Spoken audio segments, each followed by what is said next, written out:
안녕하세요, 여러분. 이번 시간에는 하드링크와 소프트링크에 대해 배워보도록 하겠습니다. 하드링크와 소프트링크에 대해 배우기 전에 먼저 리눅스 커널이 파일을 관리하는 방법에 대해 간단히 살펴보도록 하겠습니다. 지금 화면에 보이는 그림에서 먼저 이 오리지널 파일이라는 것과 아이노드 그리고 이 디스크 영역의 빨간색 영역에 대해서 먼저 간단히 설명을 드리겠습니다. 화면에서 보이는 이 아이노드라고 하는 노란색 박스 보이시나요? 이것은 커널이 관리하고 있는 파일을 위한 일종의 메타데이터입니다. 메타데이터라는 것은 실제 파일의 내용을 가리키고 있지는 않지만 파일에 대한 여러 가지 정보를 저장하고 있습니다. 특히 파일에 생성된 시간이라든지 권한, 그리고 파일에 저장된 위치 등 파일의 데이터에 관련한 여러 가지 정보를 저장하고 있죠. 특이하게도 아이노드는 파일의 이름을 메타데이터로서 저장하고 있지 않습니다. 파일의 이름은 별도로 저장이 되고 파일의 이름과 아이노드와 서로 링크라는 이름으로 연결을 하게 되어 있습니다.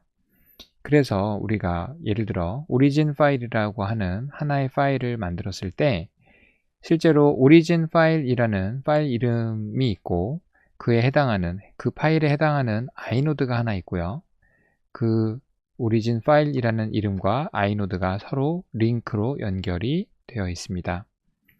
실제 아이노드는 디스크상의 어떤 실제 그 파일 데이터의 위치를 이렇게 가리키고 있죠.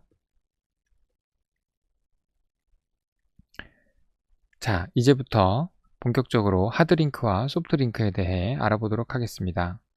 하드링크는 보시다시피 이게 하드링크 된 파일입니다. 이름 그대로 하드링크 파일이라는 파일 이름으로 이 원래 오리진 파일과 연결된 아이노드를 서로 공유하고 있습니다. 즉, 파일 이름만 두 개인 것이고요. 파일 이름만 두 개고 실제 아이노드는 하나를 공유하는 형식으로 파일을 관리합니다. 그렇기 때문에 원래 이름이었던 오리진 파일과 하드링크 파일이라고 하는 파일 이름은 서로 다르게 구분되지만 실제 파일의 내용은 하나로 관리가 된다고 할 수 있겠습니다. 그래서 하드링크는 원본과 복사본의 차이가 없습니다. 누가 원본이고 누가 복사본인지 알 수도 없고 구분할 수도 없습니다. 그리고 실제 파일이 예를 들어 오리진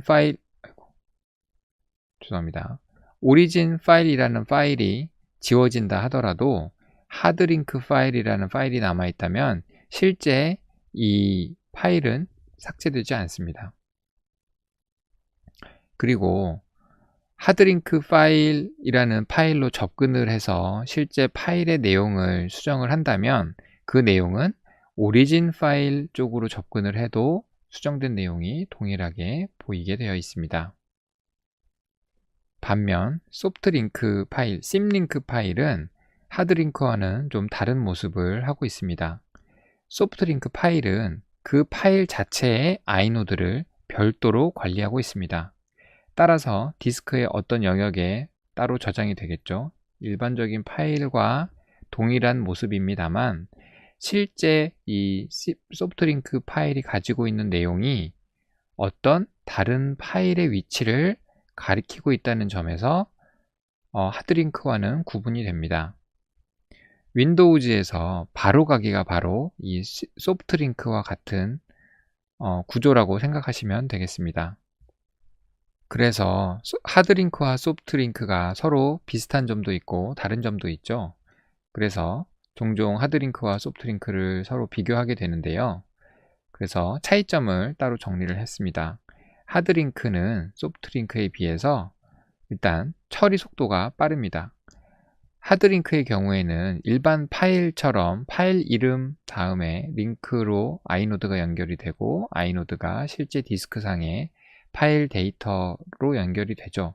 그런데 소프트링크는 소프트링크 파일을 먼저 접근을 하면 소프트링크 파일 안에 대상이 되는 타겟 파일의 위치가 나와 있죠. 그러면 타겟 파일로 가서 다시 타겟 파일의 아이노드를 거쳐 실제 데이터까지 접근을 하게 됩니다. 그렇기 때문에 하드링크가 소프트링크에 비해 좀 더 처리 속도가 빠릅니다. 그리고 몇 가지 좀 단점들이 있는데요. 일단 하드링크, 그러니까 원본 파일과 그 파일에 하드링크 된 파일은 서로 다른 파일 시스템 상에서 생성이 불가능하고 또 다른 파티션의 파일에 대해서도 생성이 불가능합니다. 그리고 디렉터리에 대해서 생성이 불가능합니다. 이 얘기는 소프트링크는 다른 파일 시스템 상의 파일에 대해서 생성이 가능하고 다른 파티션의 파일에 대해서도 생성이 가능하며 디렉토리에 대해서도 생성이 가능합니다. 또한 하드링크는 그냥 ls 같은 명령어를 이용해서는 어떤 게 하드링크 파일인지 혹은 하드링크 된 파일이 몇 개 있는지가 한눈에 잘 보이지 않습니다. 반면 소프트링크는 ls 명령을 보시면 소프트링크를 나타내는 지시자가 있기 때문에 쉽게 인지가 가능합니다. 그러면 API를 이용해서 하드링크와 소프트링크를 생성하고 지우는 방법에 대해 알아보겠습니다. 먼저 하드링크를 생성하는 방법입니다. 굉장히 간단한 이름의 API입니다. 링크라는 API가 있습니다. 이 링크라는 API가 하드링크를 생성하는 API인데요. 파라미터로 두 개의 파일 경로를 받습니다. 첫 번째 파라미터는 원본 파일의 파일 경로가 되겠고 두 번째 뉴패스는 생성할 하드링크의 경로입니다. 성공하면 0, 실패하면 -1을 리턴하게 되어 있습니다. 굉장히 간단하죠? 다음은 소프트링크를 생성하는 API입니다. 앞서 하드링크를 생성하는 API와 거의 비슷하게 생겼습니다. API 이름이 심링크, 그러니까 소프트링크를 심볼릭 링크라고 부르기도 하거든요. 그래서 API에서는 심링크라고 하는 이름을 붙였습니다. 하드링크를 생성하는 링크 API와 비슷하게 첫 번째 파라미터는 원본 파일의 경로, 두 번째 파라미터는 생성할 소프트링크의 경로를 입력을 하시면 되겠습니다. 마찬가지로 성공하면 0, 실패할 때 -1을 리턴합니다. 하드링크와 소프트링크 구분 없이 링크를 삭제하는 API는 unlink라고 하는 API입니다. 단순히 삭제할 파일에 경로를 넣어주면 링크가 삭제됩니다. 만일 어떤 파일이 하드링크된 파일이 하드링크가 있다면 해당 아이노드에 연결된 그 링크의 개수가 0이 되는 순간 실제로 파일을 삭제하게 됩니다. 지금까지 하드링크와 소프트링크에 대해 알아보았습니다. 실습을 통해 배운 내용을 확인해 보시겠습니다.